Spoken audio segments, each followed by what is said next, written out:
Hi there. Welcome back to Tuesday's Tips. I'm Greg Kaiser, and this is a weekly feature that I've been doing now for probably the better part of this year. And we've covered an awful lot of tips with Lightroom, talking about post-processing, a couple of little bonus tips thrown in outside of editing and post-processing. But we're going to stay with the original theme, and we're going to cover something today that I said that I was going to cover a while back and just haven't had the opportunity. You may remember I've mentioned high dynamic range images a couple of times throughout this series and said that eventually I would do a tutorial video on that, and today is going to be the day. It's not something that I do that often, but I did have the opportunity a couple of days ago on a shoot that I was doing, dealing with some of my decay subjects, rusted cars, if you will. And I thought, well, this will be a good time, as good as any, to go ahead and show you how to do it. Full disclosure, this is not an image that I actually ended up doing. I was able to get one with better light that I did as a one-shot photo that worked out a whole lot better. But I do have the raw files, and it's a good opportunity to show how this process works. And it's actually very simple. And for those that don't know, HDR, or high dynamic range, is something that started to kind of come in vogue probably almost 20 years, maybe a little bit more ago. And it's a way of taking an image that has really, really deep shadows and really, really bright highlights and getting detail in all of that, and kind of, when it was started out, as pushing everything in towards the mid-tones. I don't like that look. It looks very, very unnatural. I prefer a more natural take to the high dynamic range photo, but the principles are still the same. You take a normal image that has a dynamic range about like this, whatever your camera can capture, whenever you can manage to get a picture that the highlights and the shadows are all contained within the histogram. There are times, especially in landscape photography, where we stretch that to about like this, and there's no way to capture everything in one picture. Even with filters, things will clip on one way or the other. So you have to ask yourself as a photographer, do I value the shadows more than the highlights, or do I value the highlights more than the shadows? The answer usually is going to need to be you value the highlights over the shadows. Our human eyes are used to seeing things go absolute black in the shadows, and it's not unnatural to see that in a photograph. If you look at something and it has just a blank white section because we have no information, blown out highlights, if you will, that becomes very unnatural. Now, it can be a creative choice, and if you're doing a high-key picture, perfectly understandable and acceptable.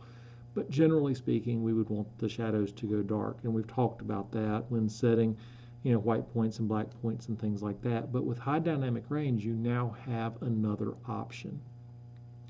You can take a series of pictures that are bracketed.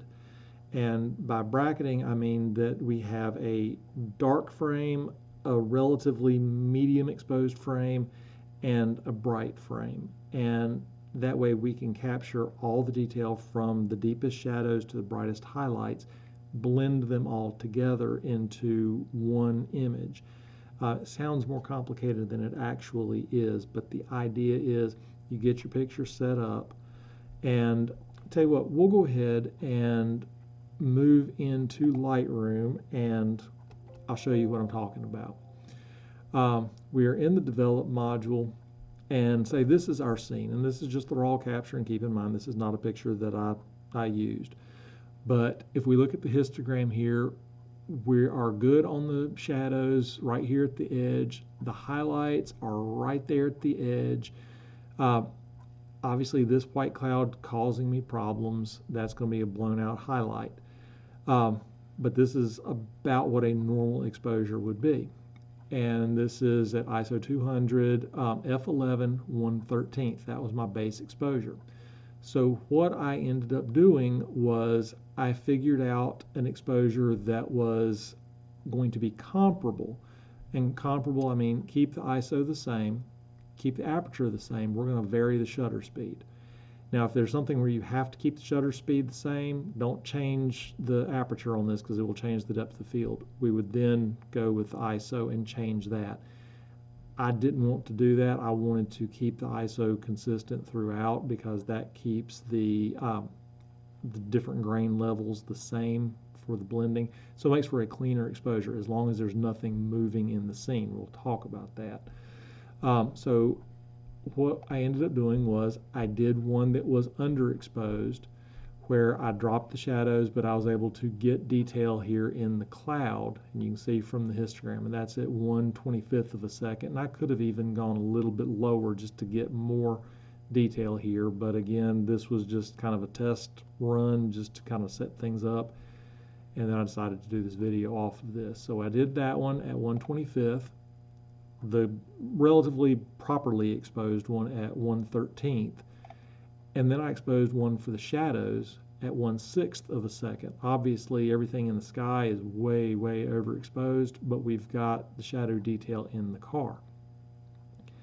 So those are my 3 exposures, and you can do more than 3. I've done, I think, 6 different exposures to get some very difficult scenes done this way. So it's just whatever you need to do. But I found that separating them by about a stop, 3 clicks on the shutter, works really well and gives you a nice broad range because you end up with 2 extra stops of dynamic range by doing this.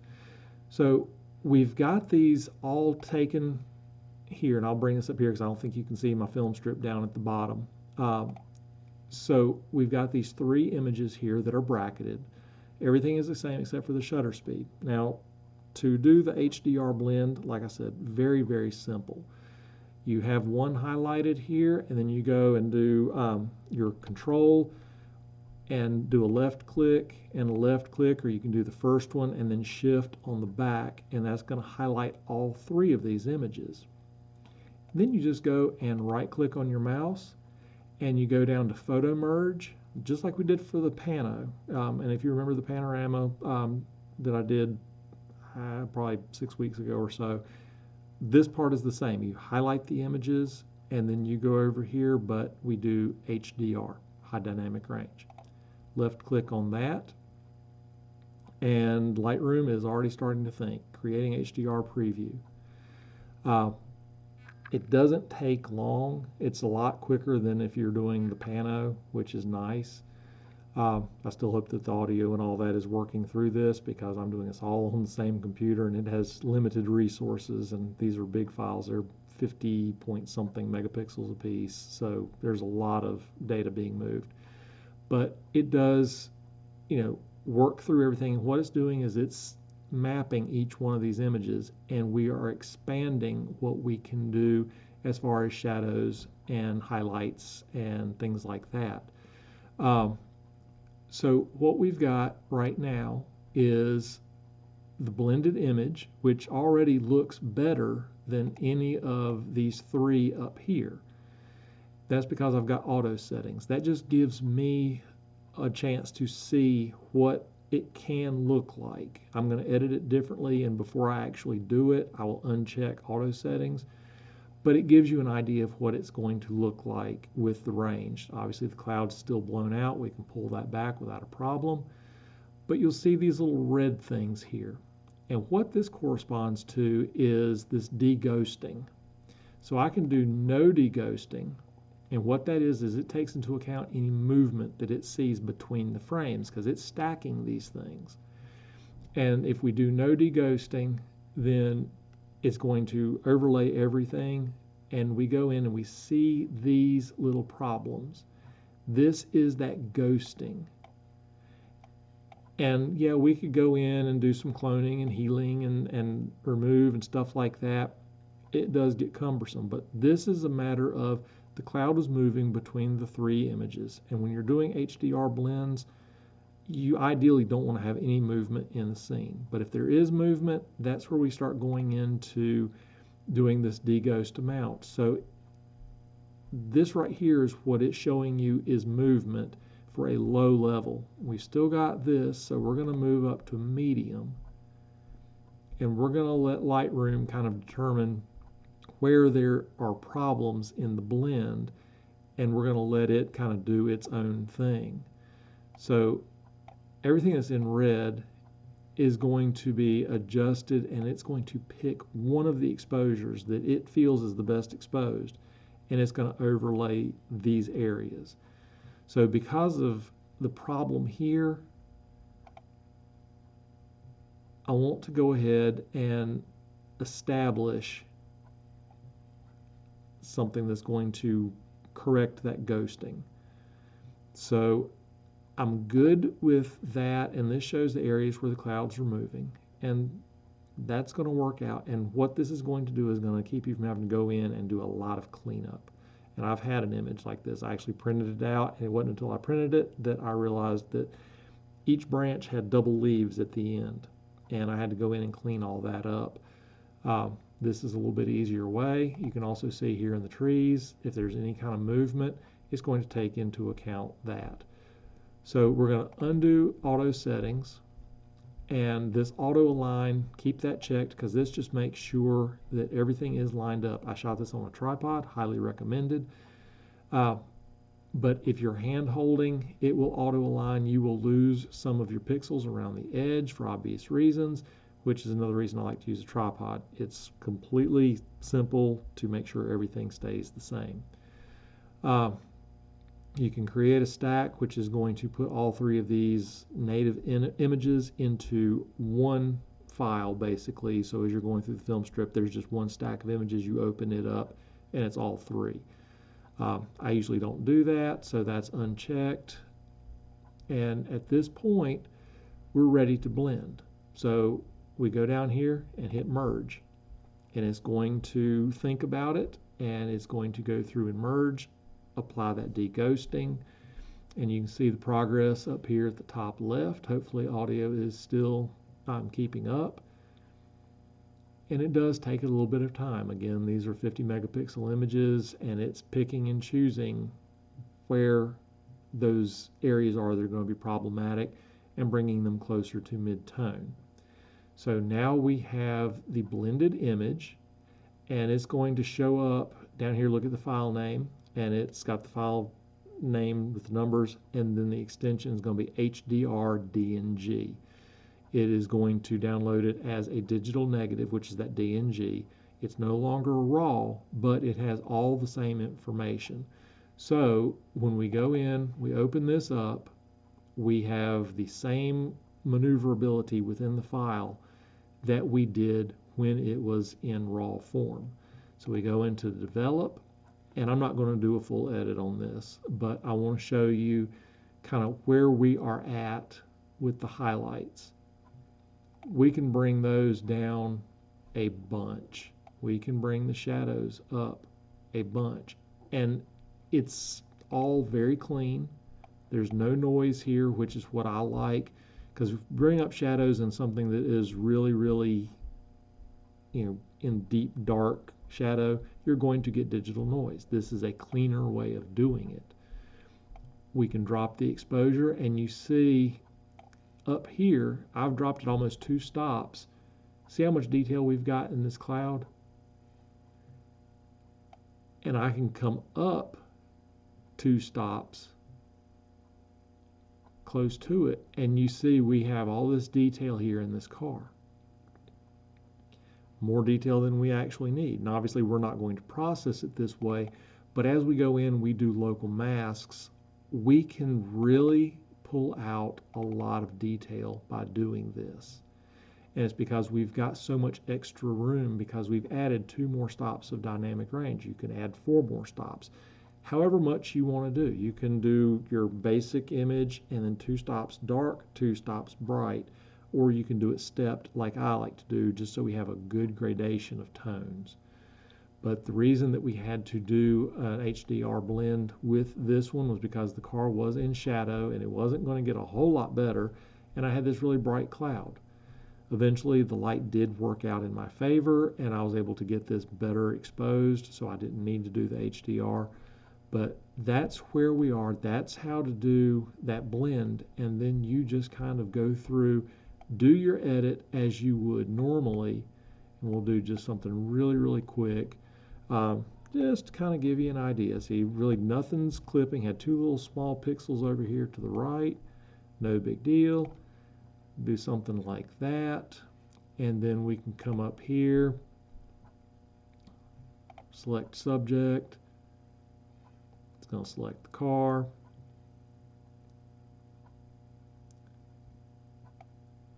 And let's just bring that up. As you know, I don't like doing exposure with subject-specific masks, but we'll do it in this situation. We'll do select sky, because that was our other problem area.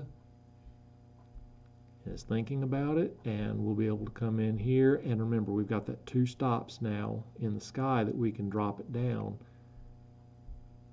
Do something along here, and then we can even do masks and bring the blue back up. There's a lot more maneuverability within this image. And just with those 2 masks, that little bit of global editing, we went from that to that. And you season to taste, which is how we do so much in Lightroom and just post-processing in general. So that brings us to the end of this. And again, doing an HDR blend, there's nothing to it. The hardest part is getting the images captured. Do it on a tripod, or don't move the camera any more than you absolutely have to. Adjust the shutter speed. Leave the aperture alone always. If you have to have a specific shutter speed, then go with ISO. But in my experience, if you're having to really pay that much attention to the shutter speed, number one, there's too much wind in the scene to do this. You're going to have trees that are going to be doing like this, and you can freeze them over here, but the next picture is going to be over here, the next one's going to be over here. You still have those problems. If you're photographing something like, say, a water wheel that's rotating, and you want to get it, frozen, that's going to be a problem. If you're wanting to get it blurred, that could be something that you want to do, but just make sure that you're blurring it so much that having those overlaid images isn't going to be a problem. Otherwise, you're going to be having to pick one of the original images as the only frame in there, because it can't overlay movement if you're doing the deghosting. So just some things to keep in mind. It is a handy technique to have. It's an easy one, and it's something that you can do when using a filter is not an option. Me personally, I prefer to use a grad filter when I can. The reason that I didn't in this one, and we'll go ahead and go back to Lightroom real quick. The reason I didn't in this one was because I needed to keep the detail in this tree. There's a lot going on here, and had I used a soft grad, I would have had the transition line somewhere around here mid-frame, and it would have gotten darker progressively as it went up. We could have taken a lot of the exposure out of the cloud, but the problem was still going to be I would have lost exposure here. So this was one of those where a grad filter is not a good choice. HDR was a better choice. I didn't have a lot of wind. The cloud was moving, did cause me some problems there, but nothing that couldn't be surmounted. So that brings us to the end of this one. I appreciate you joining me. I hope it was beneficial to you. Hopefully we'll be back here next week. I'm kind of running out of topics to talk about. So if you have any ideas, anything that you'd like me to cover, drop them in the comments, shoot me an email. Otherwise, I'll try to come up with something that will benefit you. I'd like to do something out in the field, but when it comes to doing the pictures, that's where my attention is, and I just have a hard time thinking about shooting video when I'm out trying to capture a photograph, and there's a real good chance I will miss that moment that the light is right when I'm taking a video. So hopefully I'll do some tips out in the field at some point, but until that, we'll do these Lightroom tips. Might get into Photoshop a little bit and do the little fireside chats, as I like to think of them, when we just talk. So anyway, I'm kind of waffling on here at this point, so I'm going to go ahead and cut this. So thank you for joining me. Happy shooting, happy editing, and I hope to see you back here again next week. Don't forget to like and subscribe. Thank you so much. We'll talk to you later. Bye-bye.